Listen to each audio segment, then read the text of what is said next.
कि बिना तैन के चांद ना होला, अब बिना सूरज के घाम ना होला। अब प्रेम कतहू पुरान हो जाला, बाकी प्रेम कबहू पुरान ना होला। बुढ़ौती में जवानी के जोश हो जाला, अरे बुढ़ौती में जवानी के जोश हो जाला, आ तन भले ही ना हिले मन खरगोश हो जाला। तो एक जना के पत्नी अपना पति से रिसिया गल बाड़ी, तो पति का कहतने कि अद बदरू से ली आ धनिया जहिया आवे तवा, अद बदरू से ली अरे धनिया जहिया आवे तवा, हमर छुट्टी लिहल माटी में मिलावस हो, उतकिया से गेड़ देवेली हो, बयाना हमर फेर देवेली। अद बदरू से ली, अद बदरू से ली धनिया जहिया आवे तवा, हमर छुट्टी लिहल माटी में मिलावस हो, उतकिया से गेड़ देवेली हो, बयाना हमर फेर देवेली। क्या बात है।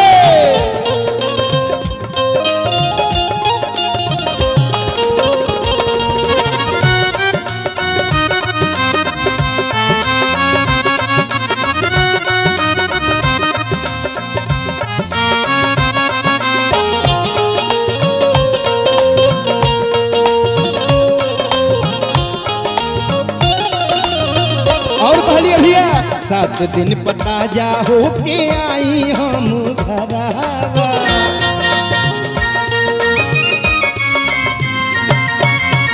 हो खेला जियान हमार कुली गाड़ी भाड़ावा,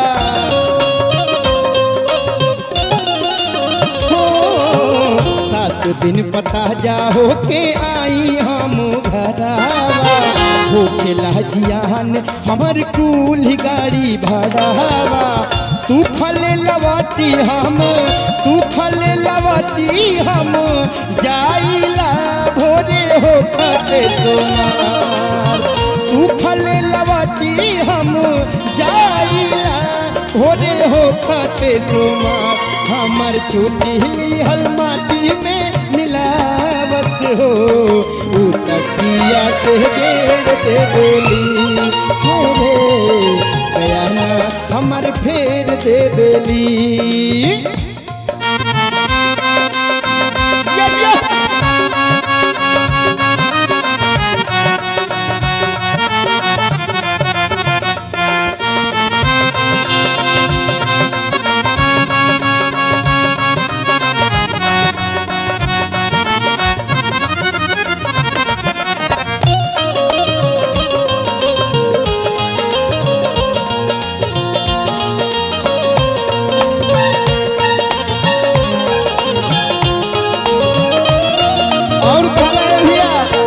अड़ल रहे जीत पहकरावे जी हजूरी,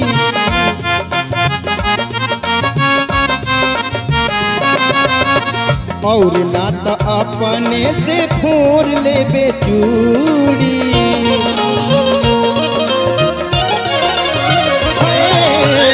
अड़ल रहे जीत पहकरावे जी हजूरी, और ना तो अपने से फोड़ लेबे चूड़ी। बहुत सोचिला, बहुत सोचिला भेज दी बोलावा के हम सार, बहुत सोचिला भेज दी बोलावा के हम सार, हमर छुट्टी लिहल माटी में मिलावस हो, उतकिया से गेड़ देवेली हो, बयाना हमर फेर देवेली, हमर छुट्टी लिहल माटी में मिलावस हो, उतकिया से गेड़ देवेली। आद बदरू सेली धनिया जहिया आवे तवार आद बदरू सेली धनिया जहिया आवे तवार हमर छुट्टी हल माटी में मिलावस हो उ तकिया से गेड़ देली हो बयाना हमर फेर दे देली उ तकिया से गेड़ देली हो बयाना हमर फेर दे देली उ तकिया से गेड़ देली हो बयाना हमर फेर दे देली।